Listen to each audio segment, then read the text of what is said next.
In today's video, I'm going to warn you, it might be a little long and might be just a tad bit more boring than usual. What we're going to do is we're going to go over the uniform purchase agreement. So if you need to fall asleep, you're suffering from insomnia, then you're welcome. I will read the contract to you. What I'm trying to do is give you some idea when you get into a purchase agreement, what you're actually signing, because it's 10 pages. And then here's reality. Most people have no idea what they're signing. So hopefully by this video, I'm giving you a little bit of an idea of what you're actually agreeing to, because there's a lot of moving parts with a real estate transaction. You're making a significant investment. So I think it's important that you understand what you're actually signing. So bear with me. I'm not sure how this is going to work. It'll be interesting to watch the analytics, but we're going to get started right now.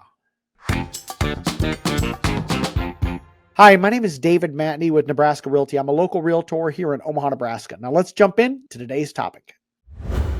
Okay, this is the uniform purchase agreement, and you can see at the top, it says this is a legally binding contract. If not understood, seek legal advice. And then at the top, you're going to see the broker's name and then the date, which is date of the offer goes in the spot next to that. Paragraph number 1 is the property address. So you have the city, state, and zip. And then paragraph 2 is the legal description. And it's surveyed and plotted recorded in, either Douglas, Sarpy County, whatever, county you're in, and then the state of Nebraska, including all fixtures and equipment permanently attached to the property. Paragraph 3 is personal property. Now, the only personal property included is as follows. And then if you want the range, oven, refrigerator, whatever personal property you want included, then you would check each one of those boxes. Paragraph 4 is conveyance. Now, normally it's going to be by warranty deed only, free and clear of all liens and encumbrances, with no exceptions. Paragraph 5 has to deal with any assessments, and that's kind of boilerplate in there. Paragraph 6 is the consideration. Purchaser agrees to pay seller via certified funds unless otherwise set forth in this agreement the total purchase price in the amount of, and then that's where you would insert your purchase price. Let's just say $300,000. And then you would write it numerically on the following terms. And then there's a blank. And then that is the earnest deposit, deposited herewith as evidenced by the receipt below, unless otherwise provided in section 7 below. And then on paragraph 7 is the receipt and delivery of the earnest money. The earnest money is made payable and delivered as follows. It can be delivered. Typically what will happen is the buyer will write a check. That check will be cashed. And you can see where if you want to deliver with this agreement, to be delivered later, or to be delivered within so many hours of final acceptance of this agreement. And the earnest money is made payable to, and then you would check one of those boxes. If it's made payable to the escrow agent, or whether it's paid to the selling broker or the purchaser's broker or to the seller. Sometimes with new construction, the earnest money will be paid directly to the builder. And at the bottom, you're going to see the property address, and you can see this is a 10-page purchase agreement. And in the bottom of every page, both the buyers and sellers are going to initial the bottom of each page of the contract. Okay, so that's page 1. Page 2, paragraph 8 has to deal with the purchaser shall pay the purchase price at closing as follows. And then they're going to select one, whether it's all cash. 8.2 is conditional upon financing, and 8.2.1 is terms of financing. On 8.2.1, it's going to say the purchaser's ability to obtain financing to be secured by first mortgage or deed of trust on the above described property in the amount of, and that's going to be their loan amount. So the loan amount, that's going to tell you how much down payment they're coming in with. So it's important that blank is filled in. The financing will be, and then you would select one, VA, FHA, conventional, USDA, however the financing is going to be, the buyer's going to obtain what type of financing, and the initial interest rate not exceeding blank percent plus mortgage insurance. Financing will be for a period of not less than, typically what you'll see is most of the time people put in 30 years. And the loan origination service fee to be paid by purchaser except as otherwise agreed herein. Okay, 82.2 purchaser loan application requirements. Purchaser agrees to make application for financing within 5 business days of acceptance of this offer to one or more of the following. And this is where the buyer would have their company name, the loan officer name, and the phone number of the loan officer. Paragraph 9 has to deal with a sale contingency. 9.1 deals if it's contingent upon the sale and closing. This offer is contingent upon the sale and closing of the purchaser's property to be listed by, located at, and then the address, and then see attached addendum. And 9.2, let's say their home is already under contract, but it has to close first. So it would be, this offer is contingent upon the purchaser first obtaining proceeds from the closing of the purchaser's property located at, and then the address, scheduled to close approximately on, and then the date. And then again, at the bottom of page 2, you're going to have the property address, you're going to have the purchaser's initials, and the seller's initials. Top of page 3, it's still dealing with the closing date. And then paragraph 10 is other provisions. And this might be a whole host of different things can be written in here. Paragraph 11 has to deal with taxes. If the property is located in Douglas or Sarpy County, Nebraska, all consolidated real estate taxes which become delinquent in the year of closing, as are typically paid in the year of closing, are current taxes for the purposes of this agreement. Douglas and Sarpy County has some crazy taxes. I did a video on our property taxes. I'll leave a link in the card above. But for the sake of this agreement, they're treated as current year taxes, and then they're prorated as of the date of closing or possession, however the buyer and seller agree upon that. Paragraph 12 has to deal with conveyance of title and closing. Paragraph 12.1 has to deal with title insurance company. Paragraph 12.2, title and title exceptions. And 12.3 has to deal with closing and closing date and possession date. Paragraph 13 has to deal with delay or extension of closing. And then 14 is escrow closing. It's going to be handled by an escrow agent. And at the bottom of page 3, you have the property address. Again, both the buyers and the sellers initial the purchase agreement. Okay, the top of page 4, it's talking about the escrow agent. Paragraph 15 has to deal with the survey, whether or not the buyers want to do what type of survey. Paragraph 16 has to deal with the home warranty acknowledgement.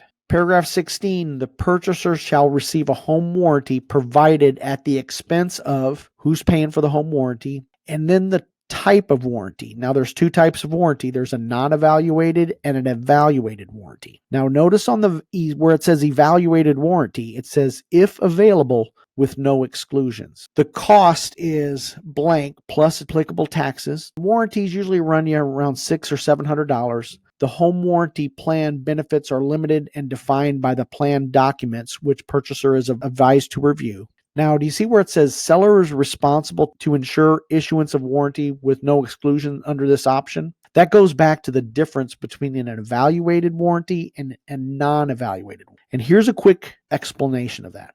A non-evaluated warranty is where the warranty company says, hey, we're covering you, and we don't have to go out there and inspect the property. Now, with an evaluated warranty, the warranty company is going to go out to the house and they're going to conduct an evaluation. If they find something that is excluded from coverage, they're going to say, hey, we'll give you a warranty, but the furnace is going to be excluded because it's too old and we don't make parts for it. So what that means is if that buyer wants an evaluated warranty with no exclusion, then that seller is responsible for giving the buyer a warranty with no exclusion. So there's some significant cost there. So you got to make sure you understand that. And then who is the warranty company? You can designate that, or you can see at the bottom of paragraph 16 if the home warranty coverage is rejected by the purchaser. Okay, paragraph 17 has to deal with the wood infestation. Okay, purchaser or seller in the case of a new VA loan agrees to pay the cost of a wood destroying insect inspection of the property, and seller agrees to pay for any treatment or repair work found necessary for issuance of a wood destroying insects warranty. The termite inspection work will be performed by, okay, what termite company is going to do it? And then the purchaser agrees to accept the treated property upon completion of repairs. However, if treatment and repairs exceed a certain amount, then this purchase agreement may be canceled by the seller and or purchaser by written notice delivered to the other party within 5 calendar days of receipt of the wood destroying insect inspection report. Paragraph 18 deals with property inspections. Purchaser has been advised of the availability of property inspections and or tests.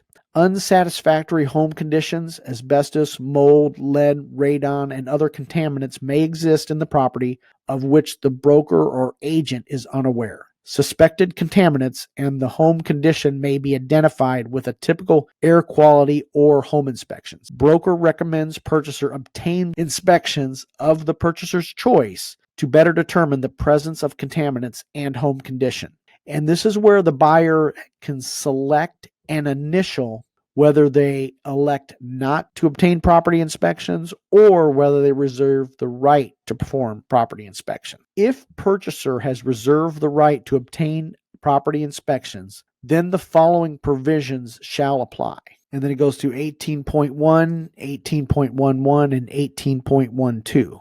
And at the bottom of page 4, you have the property address, you have the purchaser's initials and the seller's initials. Okay, on the top of page 5, to be effective, the property notice addendum or rejection addendum must be received by the seller no later than 5 p.m. on the 14th calendar day after the acceptance date. 18.3, if the inspection notice or rejection notice is not received by the seller by 5 p.m. on the 14th calendar day after the acceptance, the property shall be deemed satisfactory to the purchaser. 18.4.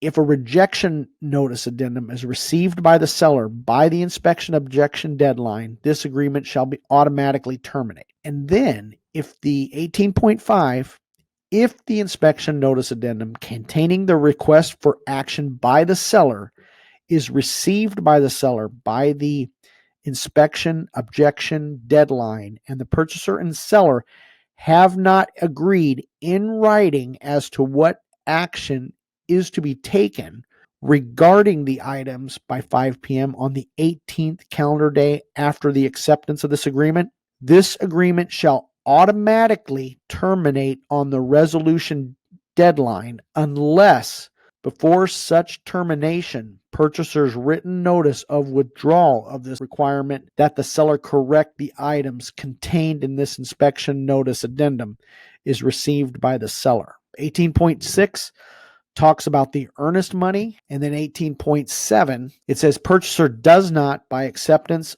of the real and personal property identified in this agreement, waive, release, or relinquish any right or claim purchaser may have against seller by reason of misrepresentation, concealment, or fraud. 18.8 deals with the radon level, and 19 is an important paragraph.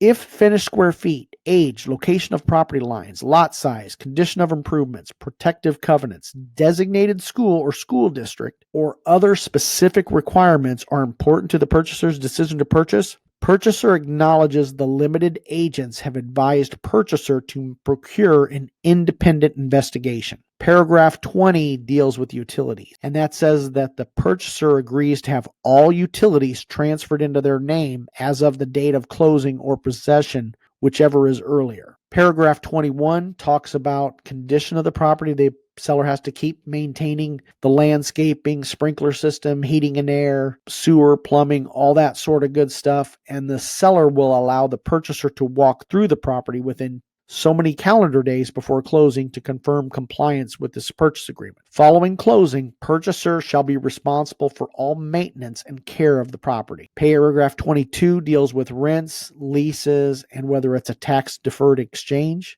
The bottom of page 5, you have the property address. And again, the buyer and seller initial the bottom of every page of the contract. Paragraph 23 deals with homeowners association and protective covenants. 24 deals with release of information, releasing it to the MLS. 25 deals with the seller property condition disclosure statement. 25.2 deals with lead-based paint, whether it was built before 1978, yes or no.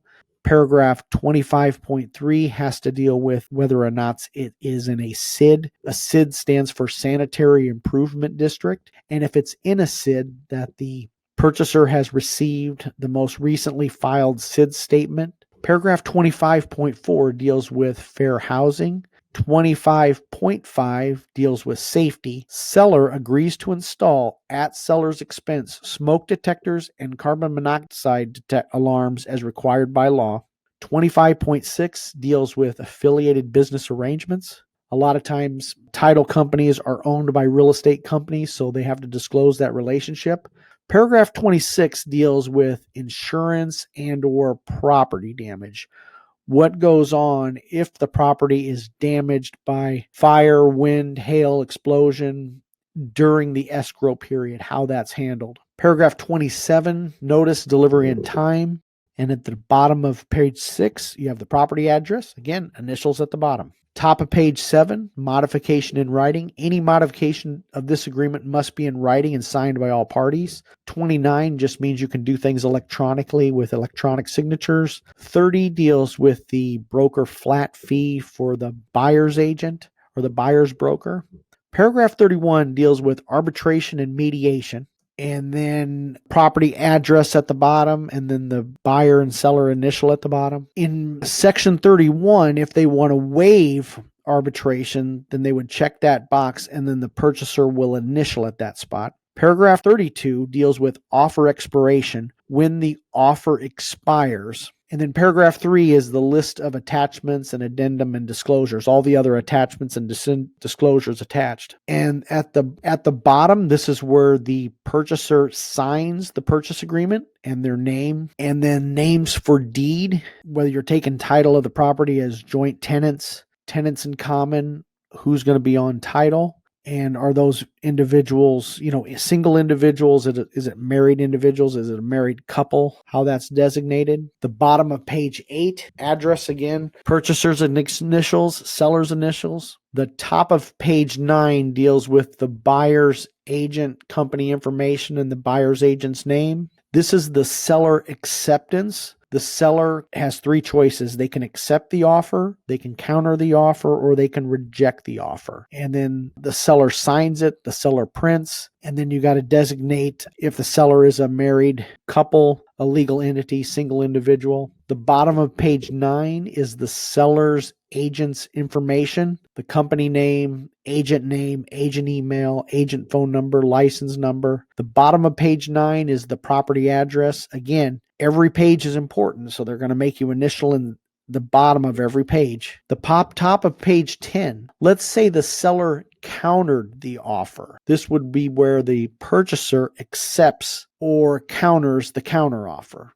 Again, the purchaser's going to sign it, and then at the bottom of page 10, the seller acceptance of the counter, whether or not they accept the terms of above or they make a counter offer with an attached addendum. The seller signs it, and the seller prints their name. All the sellers have to sign the purchase agreement. And at the bottom of page 10, you have the property address, again, the purchaser's initials and the seller's initials.